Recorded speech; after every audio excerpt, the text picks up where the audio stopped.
Hi అండి, నేను మీ రాజమండ్రి వంటలక్క. ఈవేళ సరికొత్త వంటకంతో మీ ముందుకు వచ్చేసానండి. అదేంటంటే చికెన్ దమ్ బిర్యానీ. దీనికోసం ఒక పావు కేజీ చికెన్ తీసుకొని అందులో కారం, ఉప్పు, చిటికెడు పసుపు, కొంచెం ధనియాల పొడి అండ్ ఫ్రైడ్ ఆనియన్స్ నేను ముందుగానే ఫ్రై చేసి పెట్టుకున్నానండి. ఆ ఫ్రైడ్ ఆనియన్స్లో హాఫ్ ఇప్పుడు వేసుకుంటున్నాను, ఇంకో హాఫ్ లాస్ట్లో వేసుకుంటాను అండి.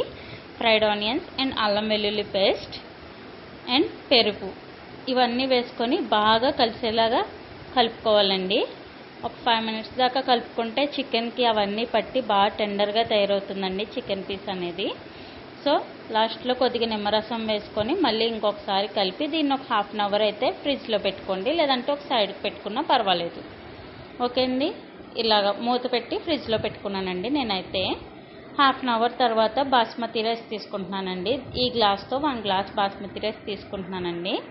తీసుకొని దాన్ని బాగా కడిగి పెట్టుకున్నానండి ఒక 2 టైమ్స్. ఈ లోపల ఆ రైస్ ఉడికించుకోవడానికి వాటర్ని తీసుకొని అందులో ఈ చూపించే మసాలా దినుసులు ఏవైతే ఉన్నాయో ఇవన్నీ వేసుకున్నానండి. వేసుకున్న తర్వాత అదే వాటర్లో కొంచెం ఆయిల్ కూడా వేయండి, అది స్కిప్ అయింది. సో ఆయిల్ కూడా వేసి ఉప్పు కూడా వేసి బాగా మరిగించండి వాటర్ని. ఈ లోపల చికెన్ కోసం మనం ఆనియన్స్, టొమాటో అండ్ 5-6 పచ్చిమిరపకాయలు, ఆనియన్స్ టొమాటో 1 తీసుకున్నాండి. బాగా వేయించుకోవాలి సిమ్లో పెట్టుకొని. ఈ లోపల పక్కన వాటర్ బాయిల్ అవుతుంది కదండి, అందులోకి మనం కడిగి పెట్టుకున్న బియ్యం ఏదైతే ఉందో అది వేసేసుకోవాలి. ఉప్పు చూసుకోండి, ఉప్పు ఎప్పుడు కూడా ఇలాగ బాయిల్ చేసేదానికి కొంచెం ఎక్కువగా ఉండాలి ఉప్పు. అంటే కసంలాగా ఉంటే అప్పుడు రైస్కి ఉప్పు అంతా సరిపోతుంది. కాబట్టి అలా ఉండేలా చూసుకొని రైస్ని బాయిల్ చేసుకోండి. ఒక 70% బాయిల్ చేయండి, సరిపోతుంది. ఈ లోపల ఆనియన్స్ అవి వేగాయి కదండి, ఇందులో మనం నానబెట్టి ఉంచుకున్న చికెన్ అయితే వేసుకోవాలండి. వేసుకొని ఫ్రై చేయండి. ఎంతోసేపు కదండి, ఒక 5 మినిట్స్ సరిపోతుంది.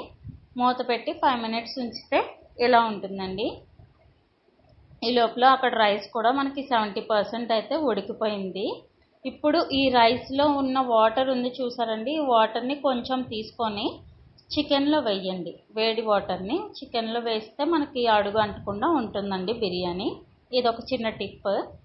సో ఆ తర్వాత మనం ఏదైతే ఉడికించుకున్న రైస్ ఉందో దాన్ని ఇలా పరుచుకున్నట్టుగా వేసుకోవాలండి చికెన్లోని. అలా వేసుకుంటే అప్పుడు అన్నీ ఈవెన్గా ఉండి బాగుంటుంది మనకి.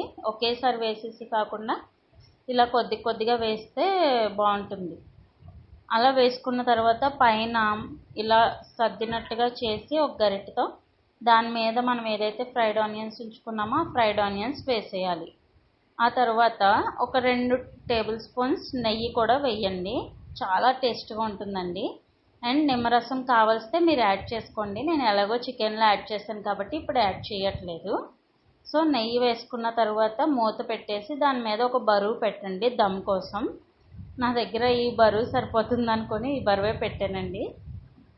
సో ఒక 10 మినిట్స్ తర్వాత మూత తీసి చూస్తే మనకి చికెన్ దమ్ బిర్యానీ చాలా బాగా రెడీ అయిందండి. నేను ఇందులో పుదీనా కొత్తిమీర వేయలేదండి. వేయలేదేంటా అని అనుకోకండి, నా దగ్గర లేవు అవైలబుల్గా. ఉన్నప్పుడు ఖచ్చితంగా వేసి అది ఇంకో రెసిపీగా మీకు చూపిస్తాను. సో మీరు కావాల్సితే వేసుకోండి, మీ దగ్గర ఉంటే కంపల్సరీగా వేసుకోండి. నా దగ్గర లేదు కాబట్టి వేసుకోలేదు. ఈ లోపల చికెన్ దమ్ బిర్యానీ సూపర్ టేస్టీగా రెడీ అయిపోయింది.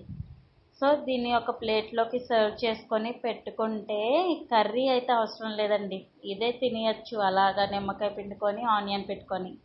Thank you for watching. Please subscribe to my channel.